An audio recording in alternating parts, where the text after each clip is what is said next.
Hello, this is Avery Man here with you with Common Sense, Common Good. Those of you who have watched our last episode may remember that our most radical colleague, Patrick Henry, when he flustered Benjamin Franklin.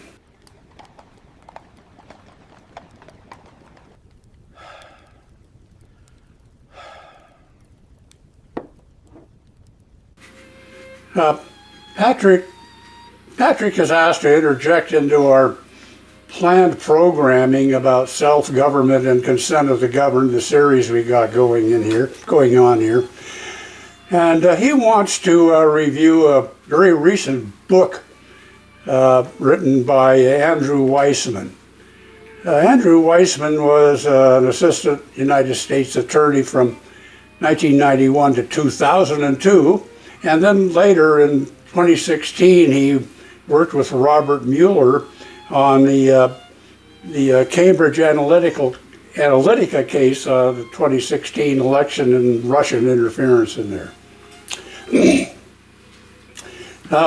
Weissmann was originally appointed by George W. Bush as deputy director, and he got promoted in 2022 to deputy director by Bush, and he led the investigation into the financial fraud with Enron in 2001. You may remember that. So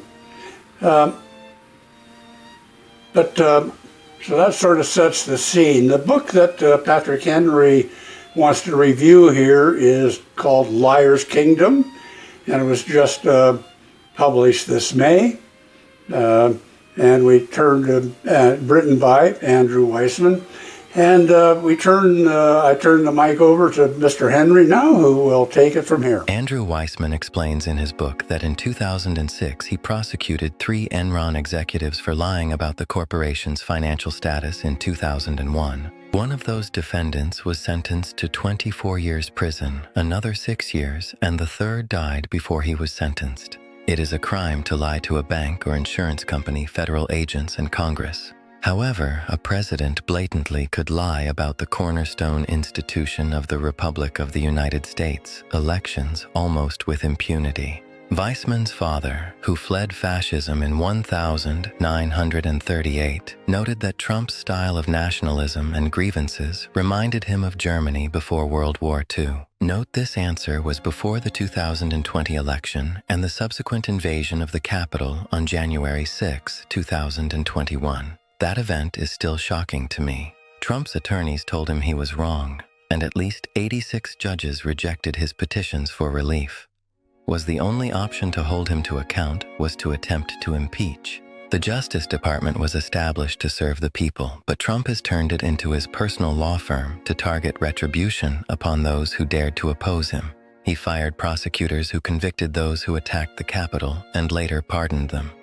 Some have even committed new, heinous crimes. I apologize. I departed for a moment from the book. As an attorney, Weissmann recognizes there are academic grounds to consider tolerating dishonest politicians. Perhaps the only legitimate argument comes from Chief Justice Oliver Wendell Holmes in 1919. The best test of truth is the power of the thought to get itself accepted in the competition of the marketplace. Oliver Wendell Holmes, 1919. Before I review Weissmann's answer to that claim, I remind us of our favorite skeptic and empirical philosopher, David Hume. In his opinion, the demand for ideas depends on what a consumer most wants to hear. Or, to quote Paul Simon, a man hears what he wants to hear and disregards the rest.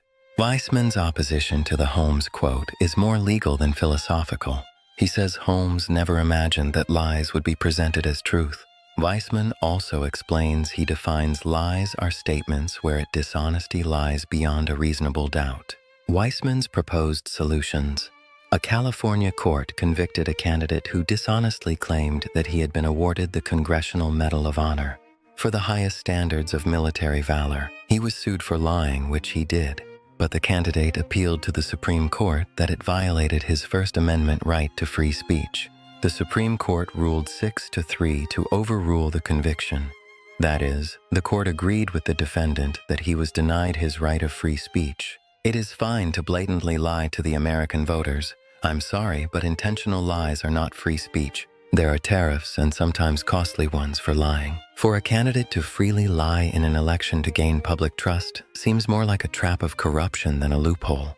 There are serious penalties if I sell a Timex watch as a Rolex. In that case, there is one victim at a time. In politics, millions can be sold a cowardly lion instead of a true hero. That is a betrayal of public trust and a flagrant display of disrespect to that candidate's field of constituents. Weissmann points out that Congress acted to pass the Stolen Valor Act. He argues there should be similar laws to hold candidates accountable for falsehoods intended for material gain or political advantage. Weissmann warns that criminal laws can be weaponized for political purpose to target individuals. He points out, however, this is true for any criminal law. He recommends that government should not judge the validity of opinions in religion, history, or philosophy. Personally, I warn that we should not allow opinions of history to depart too far from valid evidence. For example, Germany does not allow candidates to deny the Holocaust. I will not review all the examples Weissmann offers in the book, but there are several free nations that have enacted laws, shall we call it, to enforce honesty. These countries include Brazil, France, and Germany. I limit my summary to Brazil. It is remarkably similar to our recent history in the United States. In 2022, Brazil's President Jair Bolsonaro lost re-election. He followed the recent example of the United States and claimed that the election was stolen. Mark me well, his supporters attacked Brazil's capital. However, Brazilian election courts ended the coup based on its constitution and laws. Brazilian laws impose consequences for abuse of political power, misuse of state resources, election disinformation, attempts to undermine electoral institutions, and, most seriously, participation in an alleged coup plot after the election. Bolsonaro was not punished for these political transgressions, but he was prevented from running for office for 8 years. Meanwhile, he faces criminal investigations and charges related to an alleged coup plot and other matters, but he has not yet been convicted or sentenced. In terms of the United States, Weissmann recommends 3 legislative acts. 1. He calls for a Truth in Elections Act, TEA. Legal action is taken if a candidate makes deceptive statements intended to affect an election. Weissmann says the consequences should be civil, not criminal, such as removing the candidate as eligible to run for office. 2. He also recommends that candidates periodically file certificates that their campaign claims are truthful and submit supporting evidence to that effect. 3. Last, Mr. Weissmann proposes a criminal statute he calls the Criminal Election Lies Law. This could permanently disqualify a candidate and impose penalty, including incarceration. That ends my review of Liar's Kingdom, and we turn to you now, Avery. Thank you, Mr. Henry. The committee wants to thank you for restraining yourself from offering your usual, more strongly expressed opinions in this case. And you viewers, we thank you for watching this episode. Meanwhile, please keep in touch with our ongoing series called Self-Government and Consent of the Governed. In that, we explore the breadth of U.S. politics, from human nature to the Constitution to laws and government practices. We're considering human nature here, and we know we're not going to change human nature anytime. On the other hand, as Thomas Paine says, we have it in our power to change the world again. We can't change ourselves. We can change our government and society.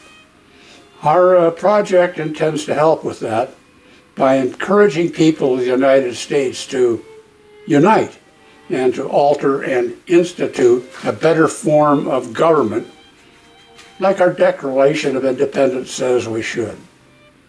Thank you again.